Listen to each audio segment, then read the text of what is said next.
Chapter 32, Tea with Mrs. Douglas. If you are enjoying this audiobook, please take a moment to like and subscribe so I can continue to make content just like this. On the first Thursday night of Anne's sojourn in Valley Road, Janet asked her to go to prayer meeting. Janet blossomed out like a rose to attend that prayer meeting.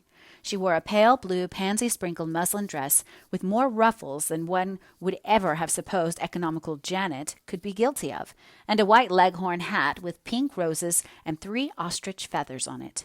Anne felt quite amazed. Later on she found out Janet's motive in so arraying herself, a motive as old as Eden. Valley Road prayer meetings seemed to be essentially feminine. There were 32 women present, 2 half-grown boys and 1 solitary man beside the minister. Anne found herself studying this man. He was not handsome or young or graceful. He had remarkably long legs, so long that he had to keep them coiled up under his chair to dispose of them, and he was stoop-shouldered. His hands were big, his hair wanted barbering, and his mustache was unkempt. But Anne thought she liked his face. It was kind and honest and tender. There was something else in it, too, just what Anne found it hard to define. She finally concluded that this man had suffered and been strong, and it had been made manifest in his face. There was a sort of patient, humorous endurance in his expression which indicated that he would go to the stake if need be, but would keep on looking pleasant until he really had to begin squirming. When prayer meeting was over, this man came up to Janet and said, "May I see you home, Janet?" Janet took his arm, as primly and shyly as if she were no more than 16, having her first escort home. Anne told the girls at Patty's Place later on. "Miss Shirley, permit me to introduce Mr. Douglas," she said stiffly. Mr. Douglas nodded and said, "I was looking at you in prayer meeting, miss, and thinking, what a nice little girl you were."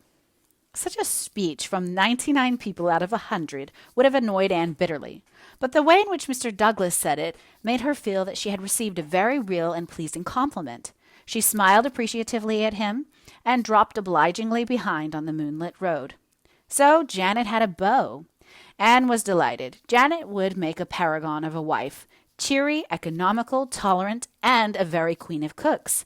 It would be a flagrant waste on nature's part to keep her a permanent old maid. "John Douglas asked me to take you up to see his mother," said Janet the next day. "She is bedrid a lot of the time and never goes out of the house, but she's powerful fond of company and always wants to see my boarders. Can you go up this evening?" Anne assented, but later in the day Mr. Douglas called on his mother's behalf to invite them up to tea on Saturday evening. "Oh, why didn't you put on your pretty pansy dress?" asked Anne when they left home. It was a hot, and poor Janet, between her excitement and her heavy black cashmere dress, looked as if she were being broiled alive. "Old Mrs. Douglas would think it terrible frivolous and unsuitable, I'm afraid. John likes that dress, though," she added wistfully. The old Douglas homestead was half a mile from Wayside, cresting a windy hill.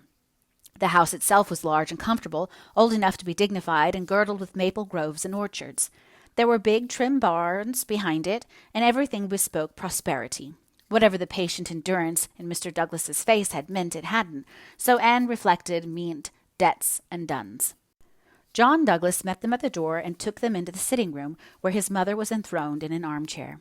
Anne had expected old Mrs. Douglas to be tall and thin, because Mr. Douglas was. Instead, she was a tiny scrap of a woman with soft pink cheeks, mild blue eyes, and a mouth like a baby's.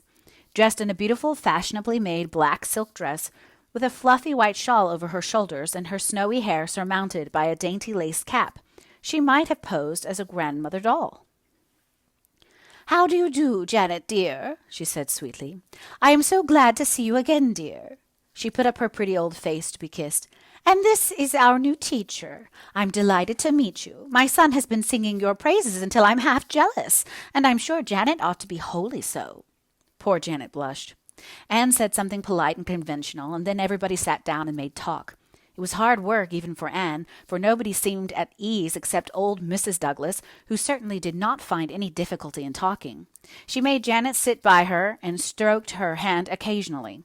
Janet sat and smiled, looking horribly uncomfortable in her hideous dress, and John Douglas sat without smiling.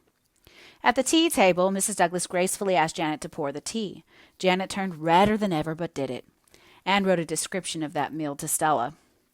We had cold tongue and chicken and strawberry preserves, lemon pie and tarts, and chocolate cake and raisin cookies and pound cake and fruit cake, and a few other things, including more pie, caramel pie, I think it was. After I have eaten twice as much as was good for me, Mrs. Douglas sighed and said she feared she had nothing to tempt my appetite. I'm so afraid dear Janet's cooking has spoiled you for any other, she said sweetly. Of course nobody in Valley Road aspires to rival her. Won't you have another piece of pie, Miss Shirley? You haven't eaten anything. Stella, I had eaten a helping of tongue and one of chicken, 3 biscuits, a generous allowance of preserves, a piece of pie, a tart, and a square of chocolate cake.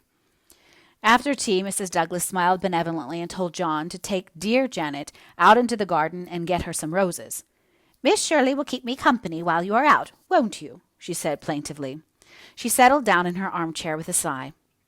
I am a very frail old woman, Miss Shirley. For over 20 years I've been a great sufferer. For 20 long, weary years I've been dying by inches.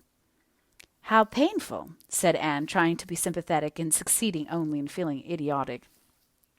There have been scores of nights when they've thought I could never live to see the dawn, went on Mrs. Douglas solemnly. Nobody knows what I've gone through. Nobody can know but myself. Well, it can't last very much longer. My weary pilgrimage will soon be over, Miss Shirley. It is a great comfort to me that John will have such a good wife to look after him when his mother is gone. A great comfort, Miss Shirley. Janet is a lovely woman, said Anne warmly. Lovely, a beautiful character, assented Mrs. Douglas, and a perfect housekeeper, something I never was. My health would not permit it, Miss Shirley. I am indeed thankful that John has made such a wise choice. I hope and believe that he will be happy. He is my only son, Miss Shirley, and his happiness lies very near my heart. Of course, said Anne stupidly. For the first time in her life she was stupid.